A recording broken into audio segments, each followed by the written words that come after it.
With the 2022 midterm elections gearing up in May, Democrats and Republicans around the country are looking to win back and defend their seats as they battle for control of Congress. And what better case study on that battle than the state of Georgia, after it narrowly handed Democrats a majority in the U.S. Senate last year. So joining us now is Atlanta Journal-Constitution reporter and author of the new book, Flipped: How Georgia Turned Purple and Broke the Monopoly on Republican Power, Greg Bluestein. Thank you so much for joining us tonight, Greg. Hey, thank you for having me. Definitely. Well, in your book, you look at the question that is top of mind for many as we enter this next election cycle. Did Georgia flip from red to purple, or was the 2020 election cycle just a one-off year with exceptional circumstances and candidates that may have led to the flip? Also, what did you find when examining that question? Yeah, well, we're about to find out if it's just fleeting, if it's a fluke, or if this is more of a permanent change. But we clearly know that Georgia is a state in transition. I think it's the most politically divided state in the nation, and I believe it's the biggest test of Donald Trump's influence in the entire country coming up in November.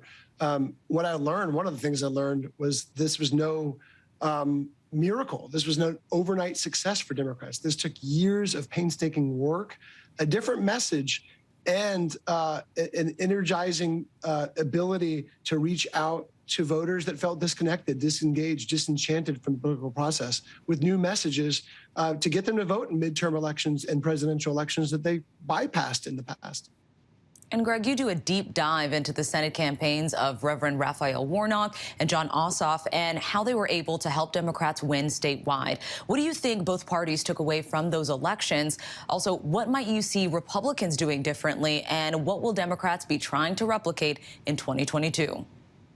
Well, first thing Democrats will try to replicate is rebuilding that coalition that helped Joe Biden narrowly win in Georgia. And that won't be easy, especially with Donald Trump not on the ballot.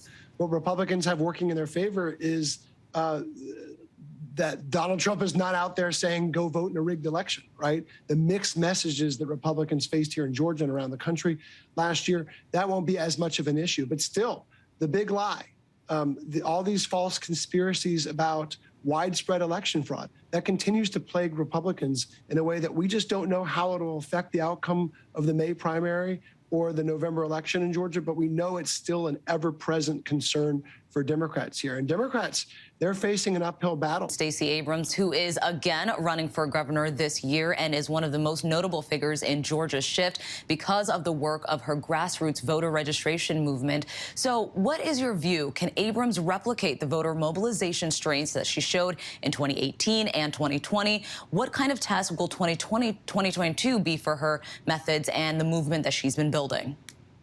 You know, now she is such a national force. I mean, she's raised her profile even more so than she was running for governor. Now she's even a bigger name brand among Democratic politicians and the Democratic electorate. But that comes with its risks, too. She is an arch villain in the minds of many Republican voters here in Georgia, and they won't be caught sleeping now, right? They know the threat that she poses to their election candidacy. So right now, you're already hearing Governor Brian Kemp, former Senator David Perdue, who are both battling for the Republican nomination, they're both saying that they're the better candidate to beat her, that only they can defeat her in November. So it's a very interesting message they're trying to push, they're trying to promote right now, is that both of them will be the only candidates who can beat Stacey Abrams. Meanwhile, Stacey Abrams can kind of sit back and watch the two of them duke it out and focus on a broader base message, expanding Medicaid, fighting for gun control. These are issues that she believes poll really well with the broader Democratic electorate. On the Republican side, we've seen an organized push both across the country and in the state of Georgia to overhaul voting laws in ways that may favor their candidates. Based on what you saw at the grassroots level in your reporting on 2020, do you see this being a large obstacle to the Democratic Party and their efforts to keep Georgia purple? In a very tight election, it could be a major obstacle.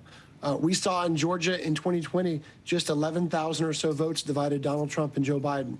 So if it's an election that close again, then every little bit counts. And these election changes, which call for tighter windows for absentee ballot request forms, which restrict ballot drop boxes in many places that had them in abundance in the last election cycle, and that call for other changes. We'll see that come into play.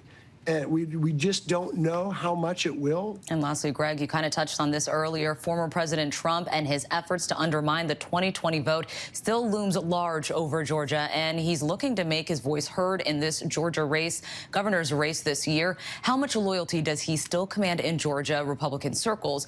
And how do you see this battle playing out between Georgia Governor Brian Kemp and former Senator David Perdue? Polls show that Donald Trump is still wildly popular among the Republican electorate here.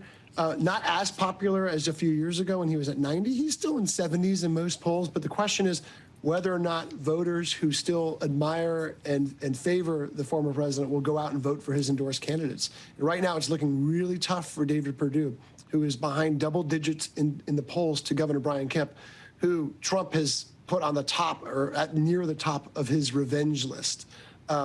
So David Perdue faces an uphill challenge right now.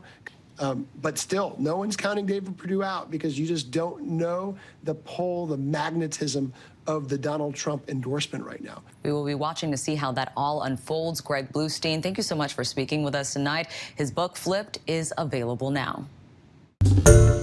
Hi, everyone. George Stephanopoulos here. Thanks for checking out the ABC News YouTube channel. If you'd like to get more videos, show highlights, and watch live event coverage, click on the right over here to subscribe to our channel. And don't forget to download the ABC News app for breaking news alerts. Thanks for watching.